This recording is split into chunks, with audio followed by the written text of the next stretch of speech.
दोस्तों, मैनचेस्टर में खेले गए दूसरे टी20 मुकाबले के बाद अब पूरी क्रिकेट दुनिया की नजरें टिक गई हैं भारत बनाम इंग्लैंड तीसरे टी20 पर, क्योंकि अब यह मुकाबला सिर्फ एक मैच नहीं बल्कि सीरीज का टर्निंग पॉइंट बनने जा रहा है।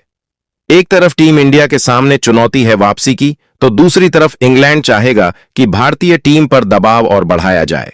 ऐसे में सबसे बड़ा सवाल यही है कि तीसरे टी20 में भारत की प्लेइंग 11 क्या रहने वाली है। कौन खेलेगा, कौन बाहर होगा और किस खिलाड़ी पर कप्तान श्रेयस अय्यर दांव लगा सकते हैं। तो चलिए आपको बताते हैं भारत की सबसे मजबूत संभावित प्लेइंग 11, वो भी पूरे तर्क और मैच सिचुएशन के साथ। सबसे पहले बात करते हैं ओपनिंग जोड़ी की। तीसरे टी20 में भारत के लिए पारी की शुरुआत करते हुए लगभग तय नाम होंगे अभिषेक शर्मा और ईशान किशन। अभिषेक शर्मा जिस तरह पावर प्ले में गेंदबाजों पर टूट पड़ते हैं, वो इंग्लैंड के लिए सबसे बड़ा खतरा है। अगर अभिषेक का बल्ला चल गया तो मैच पहले 6 ओवर में ही भारत की तरफ झुक सकता है। दूसरी ओर ईशान किशन का रोल और भी अहम हो जाता है, क्योंकि वो सिर्फ तेज शुरुआत ही नहीं देते, बल्कि अगर शुरुआती विकेट गिर जाए तो पारी को संभालने की क्षमता भी रखते हैं। यानी भारत को एक तरफ विस्फोटक शुरुआत और दूसरी तरफ स्थिरता दोनों मिल सकती हैं। अब आते हैं उस नाम पर जिसने पिछले मैच के बाद हर फैन को उत्साहित कर दिया है, वैभव सूर्यवंशी। महज 15 साल की उम्र में इंटरनेशनल डेब्यू, वो भी इंग्लैंड जैसी टीम के खिलाफ। यह अपने आप में बड़ी बात है। पिछले मैच में वैभव ने भले बहुत लंबी पारी न खेली हो, लेकिन उनके शॉट्स, उनका आत्मविश्वास और बड़े मंच पर खेलने का अंदाज साफ बता गया कि यह खिलाड़ी सिर्फ भविष्य नहीं, भारत का वर्तमान भी बन सकता है। इसलिए नंबर 3 पर वैभव सूर्यवंशी को एक और मौका मिलना पूरी तरह संभव है। अगर टीम मैनेजमेंट उन्हें लगातार बैक करती है तो तीसरे टी20 में वह बड़ा धमाका कर सकते हैं।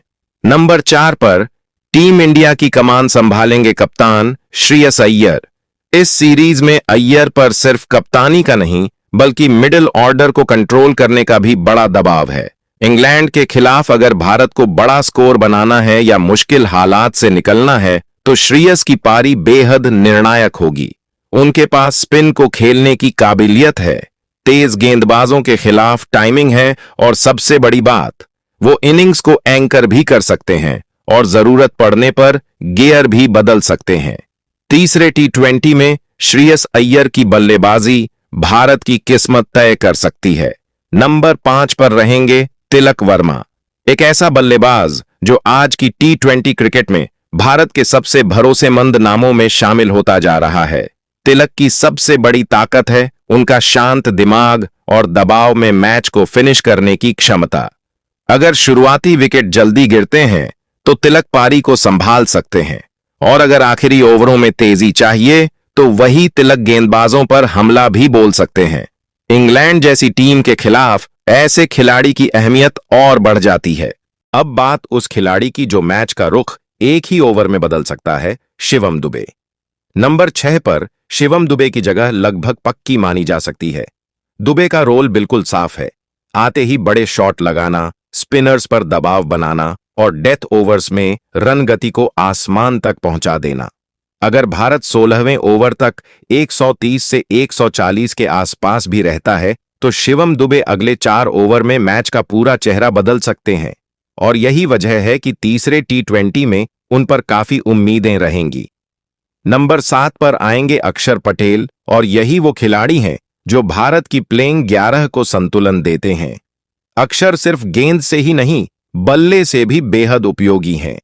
अगर मिडिल ऑन ऑर्डर लड़खड़ाए तो अक्षर तेजी से 20 से 25 रन जोड़ सकते हैं, और गेंदबाजी में वो इंग्लैंड के दाएं बाएं हाथ के बल्लेबाजों के खिलाफ कप्तान के सबसे भरोसेमंद विकल्प बन जाते हैं। तीसरे टी20 में अक्षर का 4 ओवर का स्पेल भारत के लिए गेम चेंजर साबित हो सकता है। अब सबसे बड़ा सवाल आता है ऑलराउंडर स्लॉट और बॉलिंग कॉम्बिनेशन का। यहां 2 नामों पर चर्चा सबसे ज्यादा है, वॉशिंगटन सुंदर और सूर्यांश शेडगे। अगर टीम इंडिया अतिरिक्त बल्लेबाजी गहराई चाहती है और साथ में ऑफ स्पिन का विकल्प भी, तो वॉशिंगटन सुंदर सबसे मजबूत दावेदार हैं। लेकिन अगर टीम मैनेजमेंट थोड़ा आक्रामक सोचती है और एक ऐसे खिलाड़ी को चाहती है जो निचले क्रम में तेजी से रन भी बना सके, तो सूर्यांश शेडगे को मौका मिल सकता है।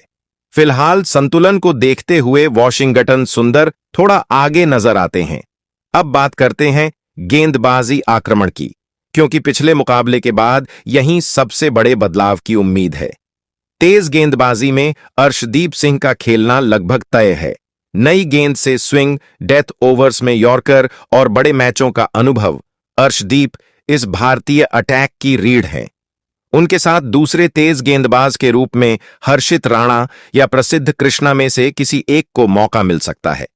अगर टीम मैनेजमेंट अतिरिक्त बाउंस और आक्रामक लेंथ चाहती है तो हर्षित राणा आगे रहेंगे, लेकिन अगर अनुभव और कंट्रोल पर भरोसा किया गया तो प्रसिद्ध कृष्णा भी प्लेइंग 11 में आ सकते हैं।